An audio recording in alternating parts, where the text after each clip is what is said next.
Good morning dear students, আমি ফেরদৌস আর তোমরা দেখছো তোমাদের প্রিয় ইউটিউব চ্যানেল জব টার্গেট।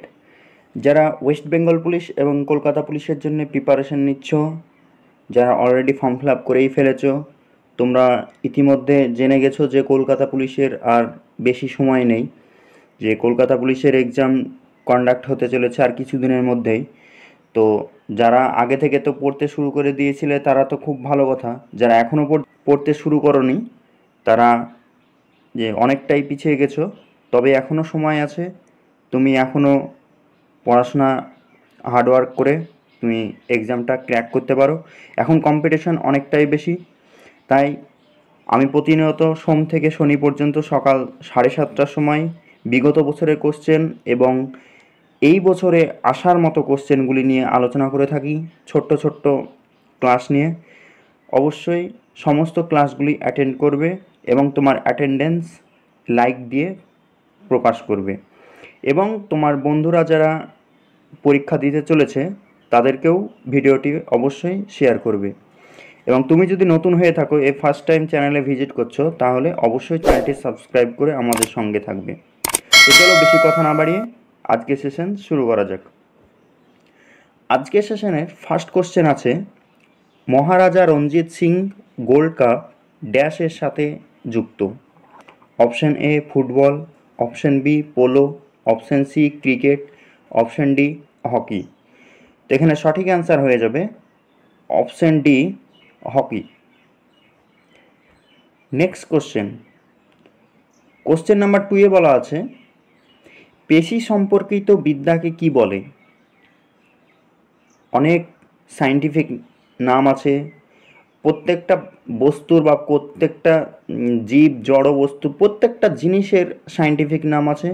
তেমনি যে কোনো বিষয়কে তার সম্পর্কিত বিদ্যাকে কি বলা হয়, অনেকে অনেক বিষয়ে পড়াশোনা করে, সেই বিষয়ে তার বিদ্যাকে কি বলা হয়, সমস্তটাই আছে। তো যেগুলো ইম্পর্টেন্ট বেশি পরীক্ষায় আসে বা পরীক্ষায় দিয়ে থাকে, আমি সেগুলোই তোমাদের সঙ্গে আলোচনা করে থাকি, সেগুলোই নিয়ে আসি। সমস্তটা পড়ার দরকার নেই। আমি বিগত বছরের কোশ্চেন থেকে এবং আগামী দিনে যেটা ইম্পর্টেন্ট সেগুলোই আমি রাখি। তো পেশি সম্পর্কিত বিদ্যাকে কি বলে?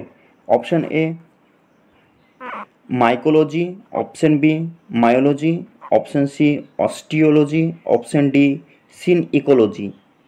তো এখানে সঠিক অ্যান্সার হয়ে যাবে অপশান বি মায়োলজি। এই পেশি সম্পর্কিত বিদ্যাকে মায়োলজি বলে। এখানে আরেকটি রিলেটেড কোশ্চেন আমি বলে রাখি, যে সিন ইকোলজি এটি হচ্ছে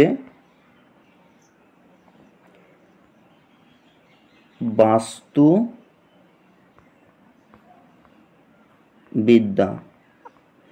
বাস্তুবিদ্যা সম্পর্কিত যে বিদ্যাকে যে সিন ইকোলজি বলা হয়।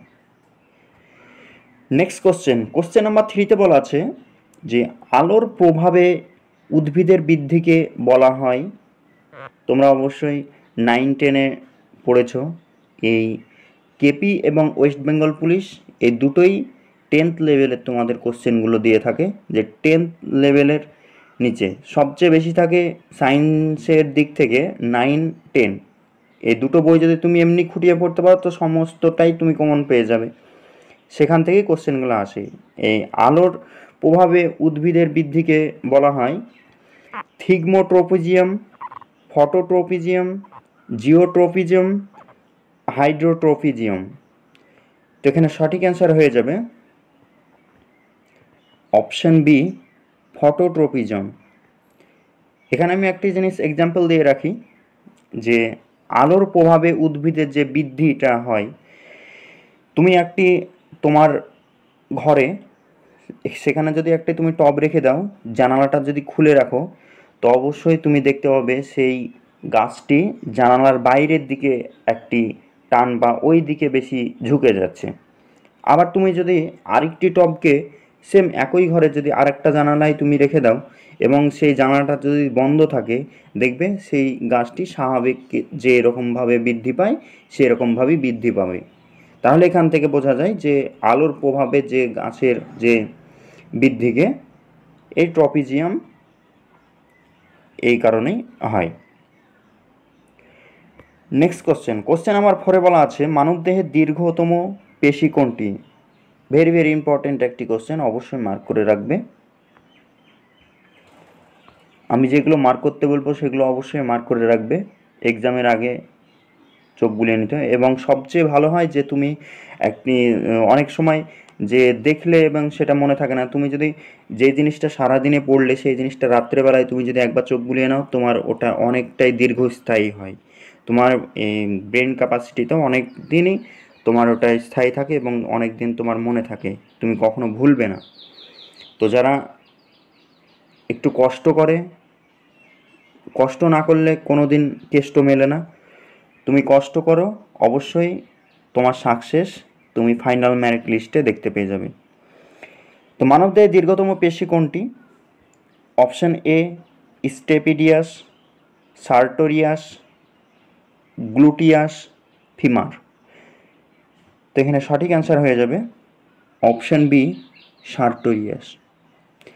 এই দীর্ঘতম পেশি হচ্ছে সার্টোরিয়াস। এখানে আরও কোশ্চেনগুলো বলে রাখি, এছাড়াও কোশ্চেন আসে যে ক্ষুদ্রতম পেশি যদি বলা হয় তাহলে সেটি হয়ে যাবে স্টেপিডিয়াস। এটি হলো মানবদেহের ক্ষুদ্রতম পেশি। এবং আরেক ধরনের কোশ্চেন আসে, আমি এই কোশ্চেন থেকেই ক্লিয়ার করে দিচ্ছি যে মানবদেহে বৃহত্তম হাড় যে কোনটি? এটি হয়ে যাবে ফিমার। এই ফিমার হয়ে যাবে মানবদেহের বৃহত্তম হাড়।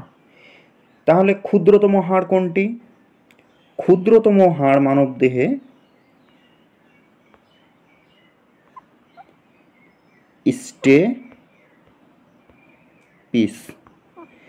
স্টেপিস হলো মানবদেহের ক্ষুদ্রতম হাড়। এবং মানবদেহের টোটাল যে সংখ্যা কটি? হাড়ের সংখ্যা হয়ে যাবে 206টি। এবং তোমাদের একটি হোমওয়ার্ক দিয়ে যে পেশি সংখ্যা, মানবদেহের